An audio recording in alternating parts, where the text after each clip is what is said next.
All right, ladies and gentlemen, I just finished casting a long day of Mechabellum, and what I have for you today is the very best game. Out of about 10 plus games I cast today, this one is the diamond in the rough. This one is an absolute banger. Two really creative players, Sara up against Redhair. Strap yourselves in. I know you are going to enjoy this one. All right, guys, winners bracket match of Mag1. Mag1 Live Group A, Sara in the top. Well, is actually going to be in the bottom, the blue player. Up against, of course, Feng Feng, aka Redhair. And we are going to have Rhino Spec for Sara. Okay, gotta love some Rhino Spec. Saber Crawler start. Gonna make Hounds. Big surprise, guys. Hounds are just the default at the moment. Very good unit. It's just a combination of things, guys. They're semi-chaff. They're decent chaff clear, even though they're not that long range. They level real fast, so they can actually get really good. And they got such cheap fire, which is just lovely. But going to be playing up against a giant spec play from Feng Feng, Mr. Redhair over here, who's got a Marksman Tarantula start with Crawlers. Those Crawlers very close in, not risking putting the Crawlers too far back, which is very fair.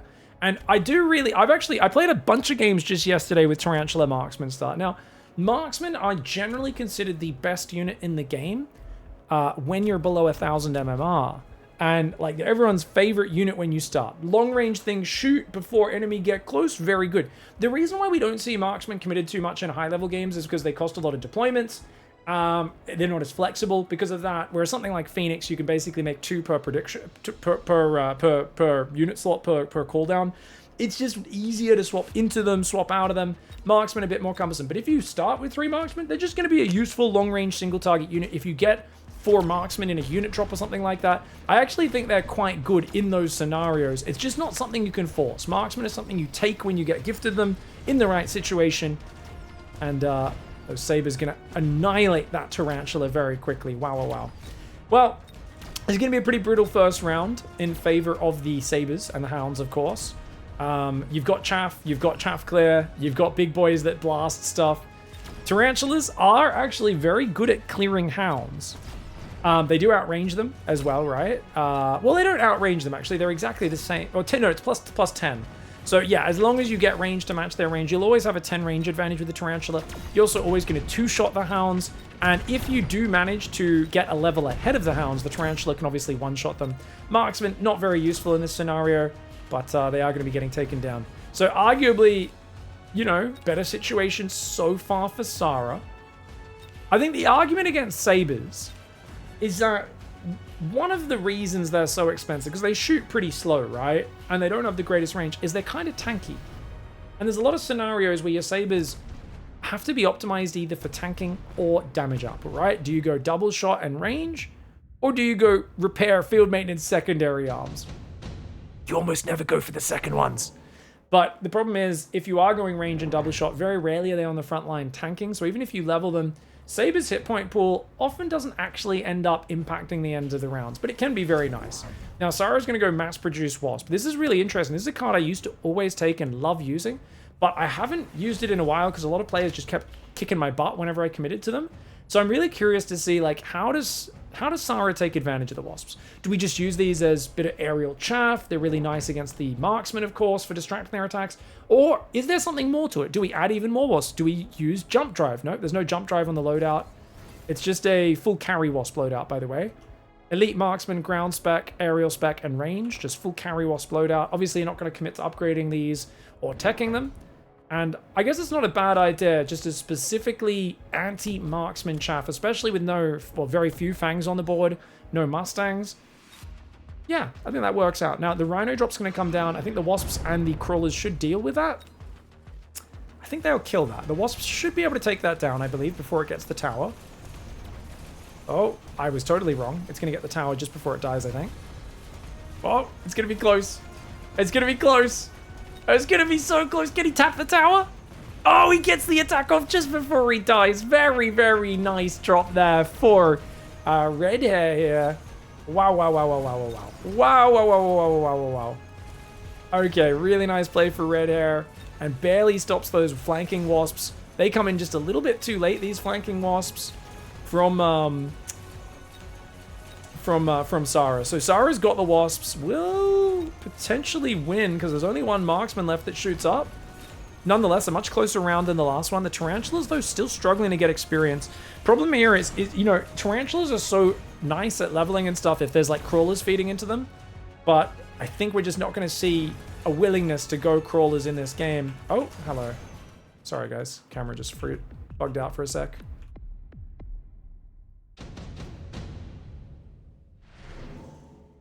All right, additional deployment for Sara, very good choice. You could go intensive training, but additional deployment long-term gives so much value. You'll notice there's a lot more chaff here for our northern player. And interestingly, guys, look at that, leveling up crawlers. Wow, okay, so leveling up these crawlers already did Feng Feng, aka Redhair, still thinking about what to do, and they're going to be dealing with a big flank. Now, they don't know these units are being called in yet. They will have a delay on warping in, but the big commitment to the flank, and Sara seems to be doing a really interesting setup, because it's like you're pretty committed to this left side. You're going to start doing a corner there. So we're kind of doing the cage here. Corner, there. Maybe we set up here at some point as well. Or we just double down on this left side and just try to waste those units' time on the top right. Mustangs go down. Oh, that would be great if it was just the wasps they were dealing with. They will be able to kill a fair amount of stuff this turn and range on those stangs. If those stangs go further back, it would be excellent. But it looks like not expecting the extra units to be coming in. The Mustangs on this side will also clear those hounds really well. So range tanks, going to be good at clearing the wasps. Decent chaff clear, but since it's a mostly crawler board, not fangs, I don't know if the Mustangs are going to scale that well. Mustangs obviously do amazingly if your opponent's committed to a lot of fangs, but there is not a single fang on the board. Those level 2 crawlers get there just in time, and indeed the Mustangs crush that flank. The crawlers get there, but over on the left side, Mustangs are not hitting the wasps, which is unfortunate. These Mustangs on the right side are going to shred. The tower debuff's going to be pretty big, though. Tower debuff comes down, which means these left side Mustangs will get taken down. And Sara right now is going to start to collapse on this last little squad of units. And if you can snipe that tower, it could be big. The Mustangs and the Marksmen are going to put up a good last stand, though. They're going to take out all the wasps, all the crawlers, maybe a hound or two as well, potentially, before going down. Remember, these are mass-produced wasp guys. These are very weak on the stats. 200 hit points. 147 damage. They are not an amazing unit. They only cost 100 supplies for the whole squad. They're very cheap. Very, very cheap. Unlikely to get upgraded or anything like that. And I think this is something you got to expect, right? You go mass-produce wasps, you think, yeah, this might prompt them to go Mustangs. What's the answer? Do we go hot dogs? Do we go incendiary? I know incendiary, in general, fires really good on the defense, not as powerful on the offense. People can drop down barriers, missile interceptors, and all sorts of things. It's going to be interesting to see how they deal with it.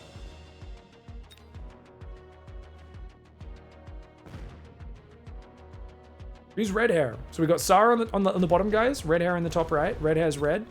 Sara's blue. This is actually Sara's units, you can see, because they've got the green health bars, whereas the red health bars will always be Redhair's. Nice and color-coded. Alright guys, we've got Overlord, Typhoon, Phantom Ray, and Fire Badger picks. It was a dual squad of Fire Badgers. Sorry for the interface being a bit dodged there. It looks like triple Phantom Ray taken by Redhair, and taken also by Sara. And Sara commits to armor. That is not a cheap upgrade, guys. That's an expensive upgrade. And it's going to be good at blocking the Mustangs. But there are marksmen and Phantom Rays of their own here. And now Vulcan comes in. Wow, okay. Fire, baby. Boom, baby, burn. Okay, wow. I think this is a problem if the Phantom Rays are too far forward, because they will get blitzed by the enemy Phantom Rays. But you're going to smash everything on the ground. And then your marksman should come over to finish the Phantom Rays off. Wow. Phantom Rays in the top left as well. We've got armor rays on all sides. Okay, so Sara's board is like, you've got your Rhino coming down. It's going to lead the charge on that side. You've got Phantom Rays and Hounds. And like I said, are we going to go for the full surround? Absolutely. Sara's like, yeah, I got that left side already doing well on that side. Now I'm going to commit to here, reinforce the top right, and the top left is just a distraction. Okay, let's see how this goes. Top right side is where most of our focus should be, guys. This right side is what's going to decide this game. I do believe the Vulcan clears up a lot of the chaff. But look at that. That level 2 Rhino tanking like a champ. The Marksman trying to get through it. The Vulcan trying to help out. The splash damage does hit the crawlers as well from there. You can see the Phantom Rays do end up cleaning those flanking Phantom Rays. So the defensive play for Redhair looking pretty good. But is there enough anti-air left here? Clearing the wasp pretty quickly, but the tower's about to go down. Tower number 1 goes down, and that's a double tower snipe, which means Sara is going to clean the entire board right now, because those units have an 18-second paralyze, which means they're taking 50% bonus damage. They are doing 10% of their normal damage, and they are moving at 10% of their normal speed. Maybe it's 20% of their normal damage. Essentially, they are turned into pale imitations of what the units normally are. So that is a really nice double tower snipe timing for Sara, and you can see the way it's hard to defend the corner and defend the tower at the same time. That's the position where Redhair finds himself in right now. And cool, Sara's going Mech Rage again. Mech Rage for the aggro makes sense. You want to shoot fast, move forward fast, and get on in there. Players picking their units so quickly. It's a boat, ladies and gentlemen. We got a boat. Remember, these are the new boat. 500 supplies. Incredibly expensive. It shoots a ton of missiles. It's going to do crazy damage. It will not be able to hit the Rhino when the Rhino's moving at full speed, though. So he's going to use it to clear the corner in case there's more units there, and then maybe clear the front. And launch your Overload. Yes, you lose 20 range, but you shoot 50% faster. That is an incredibly... Sorry, I should say you shoot twice as fast, right? Because the attack interval is lowered by 50%, you shoot twice as fast. I mean, it's crazy. These Overlords are going to smash. This one is going to struggle to hit the Rhino at first. You can see it's missing a few of its missiles, and it does get hit. Phantom Rays getting tanked for by the Crawlers. Overlords should take care of these Phantom Rays really well. The Overlord's going to crush this right side. Fang Fang, aka Redhair, is giving up the left side, is looking to win the right. But that tower, the tower's going to go down. The Rhino, the second Rhino gets in there, snipes the tower, guys.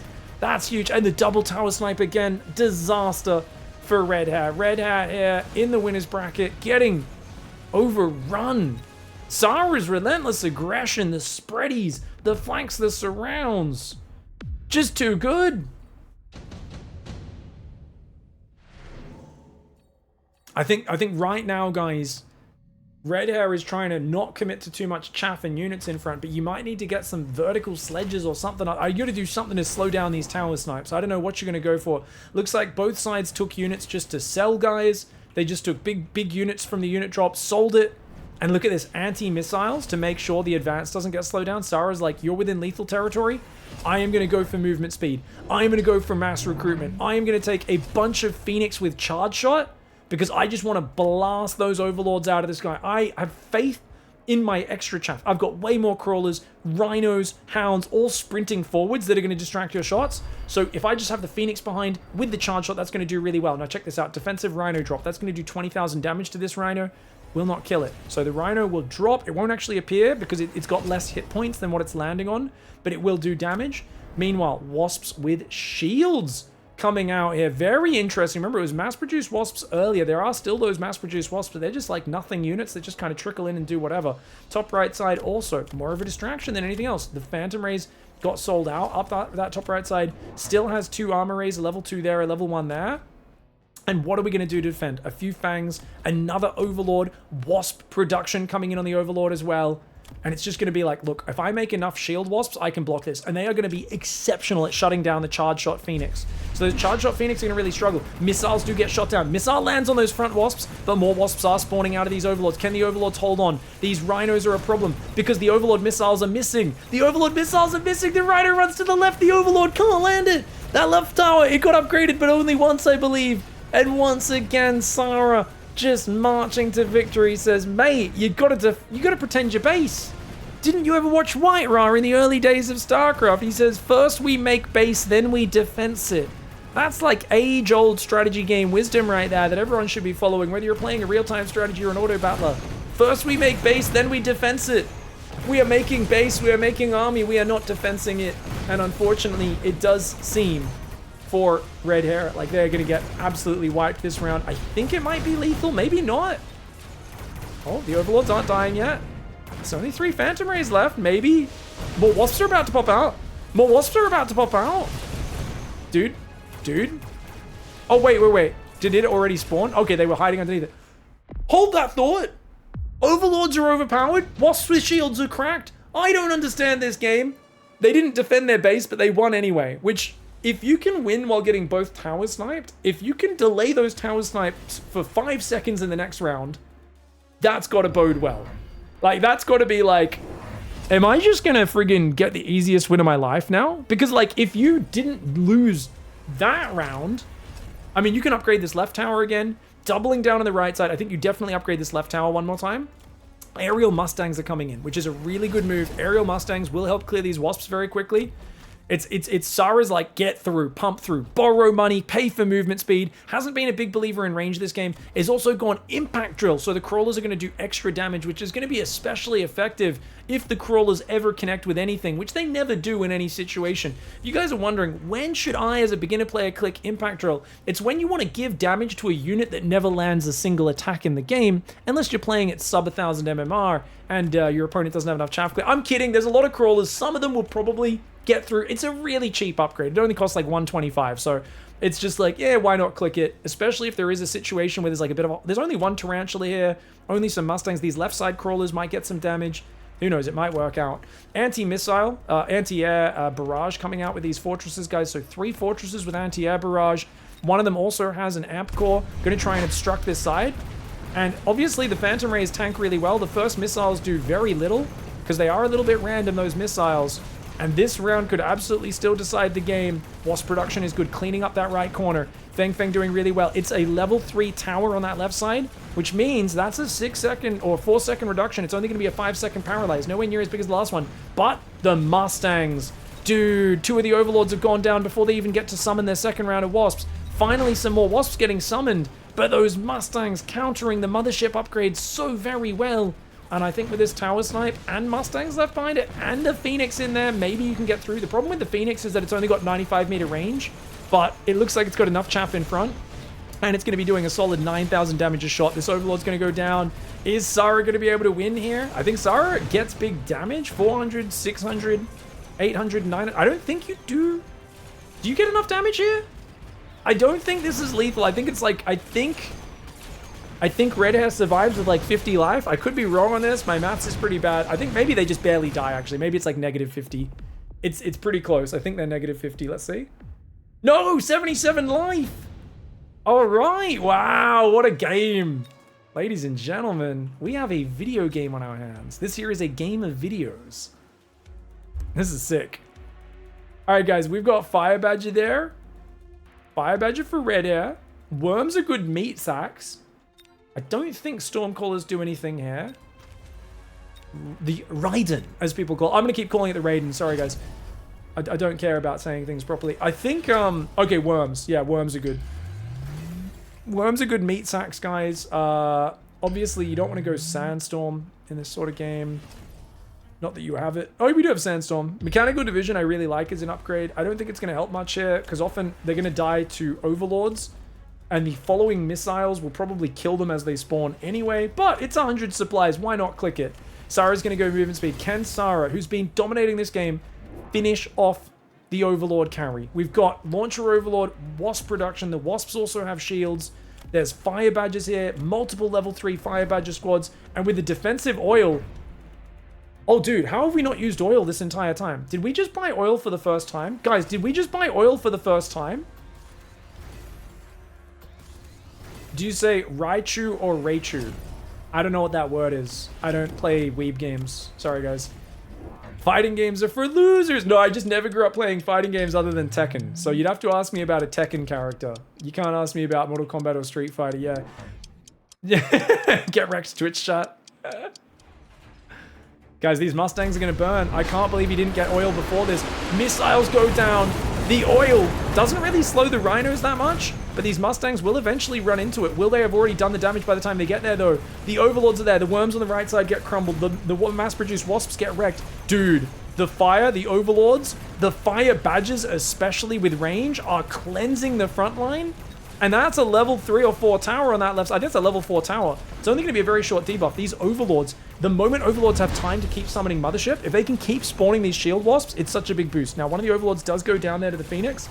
That Phoenix goes down. You've got anti-air barrages in here as well. One more anti-air barrage on the very far right side. That tower snipe's going to come in on the bottom side. That's a perfectly timed 9-second paralyze. And dude, has Sara is getting edged and getting blue balled harder than we have ever seen. If this is a full comeback for Redhair, Sara's just going to be tearing their hair out like, you serious? You're meant to be dead. But this is it. When you're playing aggro, often you are on a bit of a timer. You got to keep that momentum going. Did you just mix up Raichu, the Pokemon, and Raiden from MK? Raichu's a Pokemon? I thought that was a Mortal Kombat character or something. I don't know any of the, I don't know these Japanese things, guys. So what you got to understand is I actually believe my culture is the master race. No, I'm just kidding. Oh no. No, I just, there's a lot of things that I basically, I was spending too much time playing real-time strategy games growing up and playing Warhammer, and I missed out on a lot of lore, guys. A lot of different things, a lot of references. Okay, Mustangs are going, oh no! Bad move for Sara. Guys, Sara just clicked Missile Interceptor, that's GG.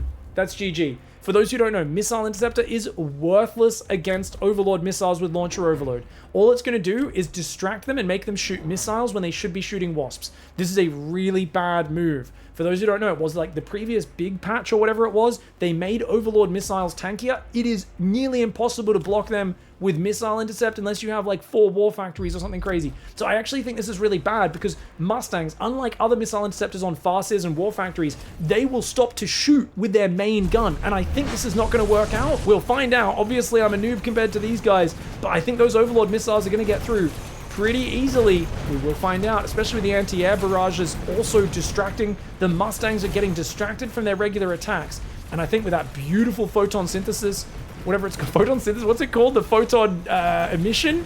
It's blocking a lot of damage, and I really feel like these Mustangs are actually worse when you get that upgrade, but it is blocking a few of the attacks. Nice tower snipe timing. A few of the Overlords have gone down. Another Overlord goes down. Maybe. Hold. Hold. It's so close. These fortresses are coming forward. They have punch. Fortresses have upgraded their fists, guys. They are ready to fist the opponent. A beautiful paralyzed timing. And remember, there's a shield guarding this tower as well. No, that's it. That's lethal. That's lethal. The Vulcan survives the 2 fortresses with a fist upgrade. 1 Overlord still standing. And that is an insane comeback, guys. What an absolutely insane comeback. Redhair here with the power of Launcher Overlord, Mothership Wasps. Who needs range when you're getting flanked and overwhelmed and all that sort of stuff?